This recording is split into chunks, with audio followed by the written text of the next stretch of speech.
дороге, шапку в рукаве, перчатки в карманах, шепчут подожди до утра. До утра. Но странный звук зовет дорогу. Может сердце, может стук в дверь. И тогда я вернусь на дороге. Я скажу одно лишь слово ей.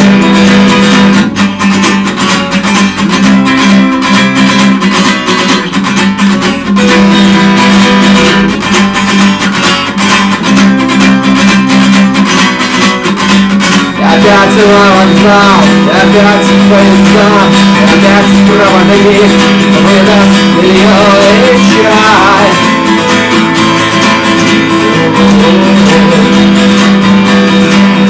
И опять я не усну, и опять сквозь грохот дается мне послышаться слово. Прощай. Странный звук зовет в дорогу. Может сердце, может стук в дверь. И тогда я вернусь